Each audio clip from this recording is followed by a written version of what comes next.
વિદ્યાર્થી મિત્રો, મારી યુટ્યુબ ચેનલમાં તમારું હાર્દિક સ્વાગત છે। આજે આપણે એફઆઈ બીકોમની અંદર સ્વાધ્યાય દાખલા નંબર 2 જોઈશું, વ્યવસાયિક ભક્તિના હિસાબો।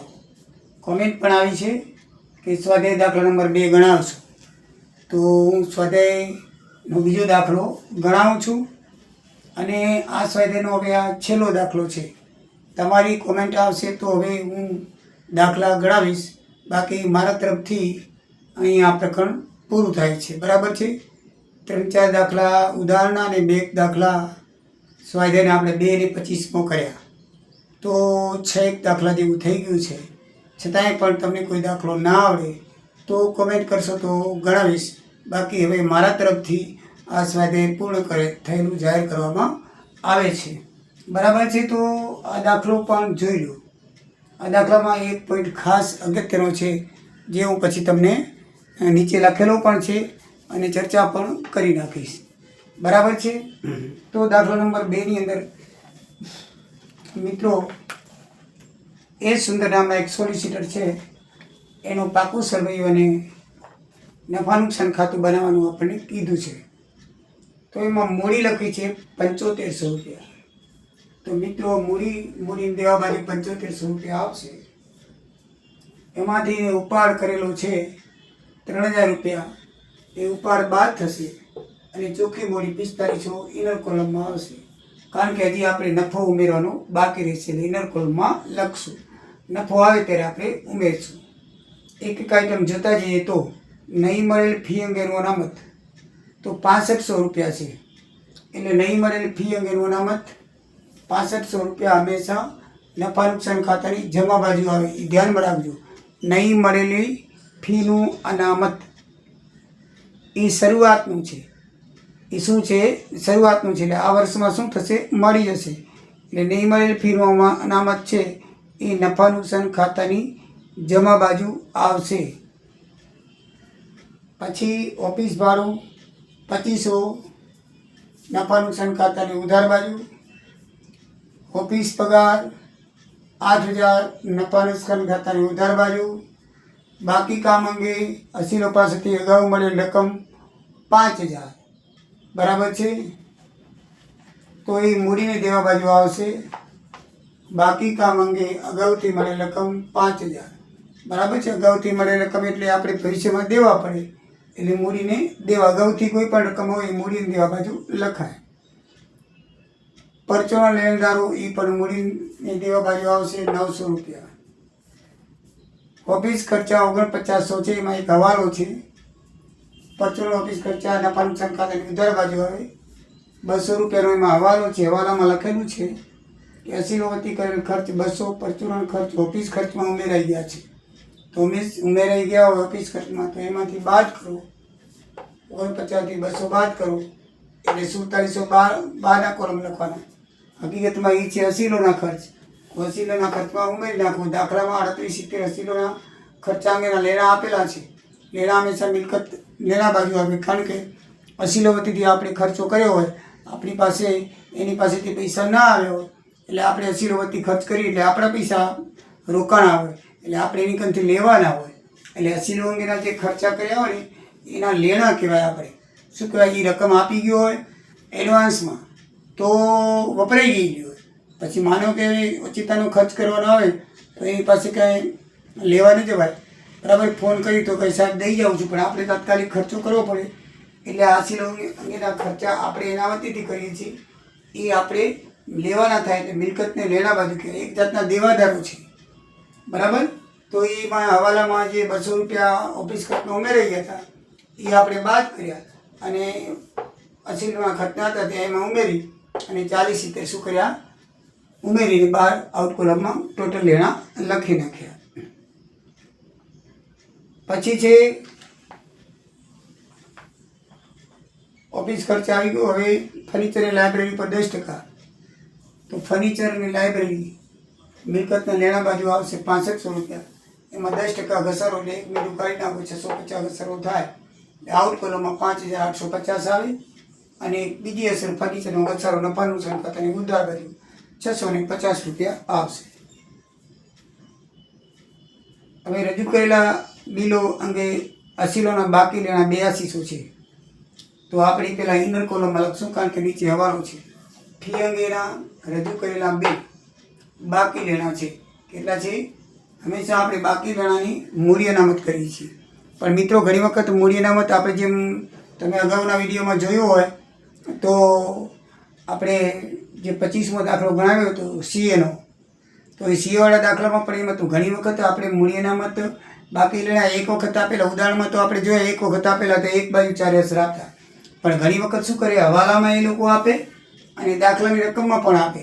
તો હવાલાની રકમ એમાં ઉમેરીને પછી મૂડી અનામત કરવાની, એટલે 2 વખત આપણે. બરાબર. 25માં ઉદાહરણ તમે જો 25મો દાખલો ગણાય એમાં તમે ઉદાહરણનો બરાબર અભ્યાસ કર્યો હોય, આનાથી આગળના વિડીયોમાં તમે બરાબર જોઈ લેજો. એવું આમાં પણ છે. એટલે આમાં તમને હવાલામાં પણ 2500 આપ્યા છે કે લેણાના બાકી છે, અને દાખલાની રકમમાં પણ 8200 આપ્યા છે. તો બંને તમારે ટોટલ કરીને પછી મૂડી અનામત કરવું પડે. શું કરવું પડે? મૂડી અનામત કરવું પડે. ધ્યાન રાખજો, મેં નીચે એ જ લખ્યું છે, સમજાવ્યું છે. એટલે આમ ફી અંગે રજૂ કરેલા બિલ એ આપણા લેણા કહેવાય, 8200 લેણા કહેવાય. એમાં 2500 નીચે લખ્યું છે લેવાના બાકી છે. 2500 રૂપિયા હવાલામાં લખ્યું છે કે પહેલો જ હવાલો છે અધૂરા કામ અંગે બનાવેલ બિલોના અસીલે મોકલાવેલ બિલની રકમ. બરાબર છે. તો એ પણ 2500 આપણે અધૂરા બિલ કહેવાય, હજી પૈસા મળ્યા નથી એટલે એનું પણ અનામત ઊભું કરવું પડશે. એટલે ટોટલ 2 વાર થશે. એટલે 10700 એ મૂડી અનામત તરીકે એકવાર અહીંયા આવશે, એકવાર અહીંયા આવશે. મૂડીને દેવા બાજુ અનામત છે એટલે.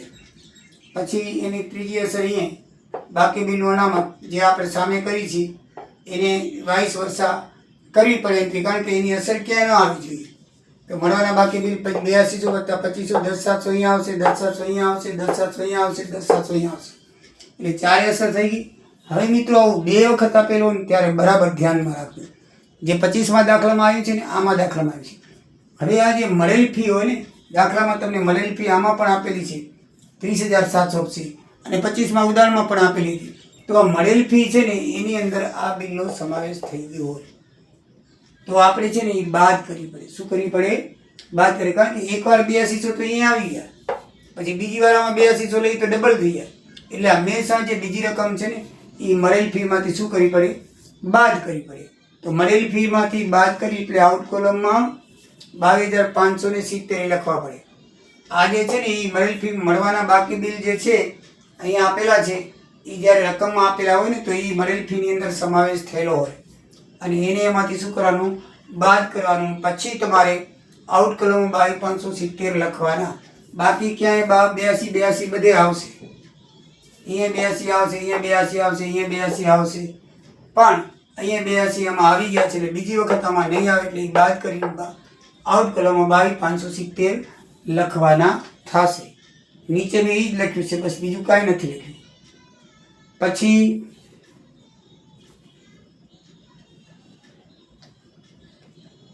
અસીલોના ખર્ચા એ લખી નાખ્યા આપણે 3870 ને હવાલો 200 કરી 4070. ત્યારબાદ બેંક સિલક લખી છે અસીલની 5000 અને બેંક ઓફિસની 8700 એ લખી નાખી. હવાલો પહેલો જોઈ ગયા 2500નો લખી નાખ્યો. બીજો ફર્નિચર લાઇબ્રેરી પર 10% આપણે ઘસારો ગણી નાખ્યો. પછી ત્રીજો 200 રૂપિયા પરચુરણ ખર્ચ એ પણ એનો હવાલો પણ થઈ ગયો. એટલે મિત્રો આ રીતે 3 હવાલા થઈ ગયા. આમાં મિત્રો યાદ ક્યાં રાખવાનું છે? મૂડી અનામતમાં. જ્યાં જ્યાં દાખલામાં પણ મૂડી અનામત આપેલી હોય અને હવાલામાં પણ બાકી લેણા આપેલા હોય તો બંનેનું ભેગું કરીને મૂડી અનામત લખવાનું. અથવા બંને અલગ અલગ લખો તો ચાલે, પણ 2 વાર લખવું પડે. એકવાર તમે લખો તો બીજી વાર પણ મૂડી અનામત કરવું પડે. આમ સામાન્ય રીતે 1માં 2 સમાઈ નાખો તો વધારે સારું, પણ 2 લખો તો કોઈ ભૂલ થતી નથી. આમાં મેં 2 સરવાળો કરીને દર્શાવે છે, અહીંયા અલગ અલગ લખીને દર્શાવે છે. એટલે 10,700 ક્યાંથી આવ્યા? પણ એ જ્યારે બીજું અનામત આવી રીતે આવે ત્યારે જે પહેલી જે રકમ હોય એ હંમેશા મળેલી ફીમાં સમાવેશ થયેલો હોય એટલે એને લખવી જોઈએ નહીં, બાદ કરી લખવી. કારણ કે એક વખત મળવાના બાકી બિલમાં એ આવી ગયું છે, બીજી વખત આમાં ના આવવું જોઈએ. એટલે એ શું થાય? બાદ થઈને પછી લખવાનું છે. જો મેં નીચે લખેલું છે કે મૂડી અનામત બાકી બિલોની રકમનું થાય છે. ઘણી વખત દાખલામાં અલગથી હવાલામાં બાકી બિલોની રકમ આપેલી હોય છે. તે સમયે રકમના કાચા સર્વેમાં આપેલ બાકી વત્તા હવાલો બરાબર મૂડીના મતલબ દાખલા તરીકે આ જ દાખલામાં બાકી બિલ 8200 રકમ છે, હવાલામાં પણ 2500 આપેલ છે, જેથી કુલ રકમ 10,700 લીધી છે. પણ યાદ રાખજો, નફા નુકસાન ખાતાની જમા બાજુ મળેલ ફીમાંથી આપેલ રકમ 8200 બાદ કરવી. આ ધ્યાનમાં રાખવાનું, આ ભૂલવાનું નહીં. એ બાદ કરીને પછી લખવાનું, બરાબર છે ને? ડબલ થઈ. આ ઉદાહરણ નંબર 4 અને સ્વાધ્યાય દાખલા નંબર 25માં પણ આપણે જોઈ ગયા છીએ. એ બરાબર યાદ રાખજો. પછી ઘણી વખત દાખલામાં અસીલોના ખાતાની ઉધારની જમા એમ બંને બાકી આપેલો છે. જે ઉધાર બાકી આપણું લેણું છે, પાકસરિયામાં મિલકતને લેણા બાજુ લખાશે, જ્યારે જમા બાકી અસીલો તરફથી મળેલ એડવાન્સ કહેવાય, જેથી મૂડીને દેવા બાજુ લખાશે. સ્વાધ્યાય દાખલા નંબર 25 એમાં આપણે દાખલા નંબર 25માં જોયું હતું, બરાબર? એટલે ઘણા બધા દાખલામાં આવશે, ખાલી લખેલું હોય અસીલોના ખાતા, ઉધાર બાકી હોય જમા બાકી. તો ઉધાર બાકી એટલે આપણે અસીલોના ખાતા, અસીલો પાસેથી ફી લેવાની બાકી છે, ખર્ચની.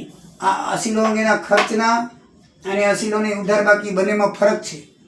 અસીલોના ખાતા ઉધાર બાકી એટલે એની પાસેથી ફી લેવાની બાકી છે, અને અસીલોના ખર્ચના લેણા એટલે એની પાસેથી આપણે એના વતીથી કરેલો ખર્ચ એ લેવાનો બાકી છે.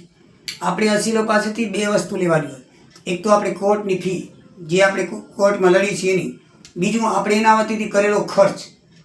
એના વતીથી આપણે એને ના આપી ગયો અથવા એડવાન્સ આપી ગયો તો વપરાઈ ગયો, તો એના વતીથી આપણે જે ખર્ચ કરીએ છીએ એટલે એ આપણે નકલ લેવાનું થાય, કારણ કે એના વતીથી ખર્ચ કર્યો છે.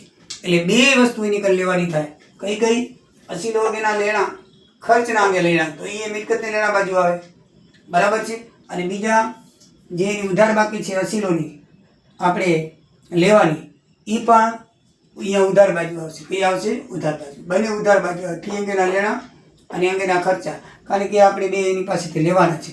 ઘણી વખત ખર્ચ આપણે ભૂલથી નફા નુકસાન ખાતાની ઉધાર બાજુ લખી નાખીએ તો એ ખોટું છે. આપણું ખર્ચ હોય તો લખાય, પણ અસીલો વતી આપણે ખર્ચ કરીએ આપણું લેણું કહેવાય, બરાબર છે? એ જોયું.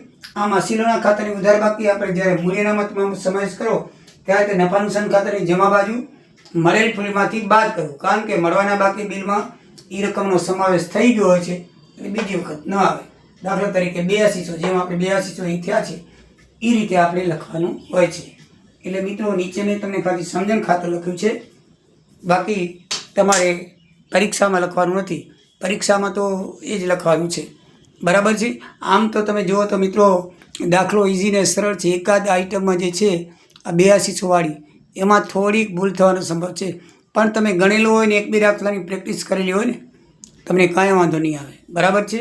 તો મિત્રો, હવે આ સ્વાધ્યાય FI BCom વાળા માટે પૂરું થાય છે. હવે તમે જો કોમેન્ટ કરશો તો હું દાખલો ગણાવીશ. બાકી હવે મારા તરફથી આ સ્વાધ્યાય હું પુનઃ જાહેર કરું છું. જય સિયારામ, જય દ્વારિકાધીશ.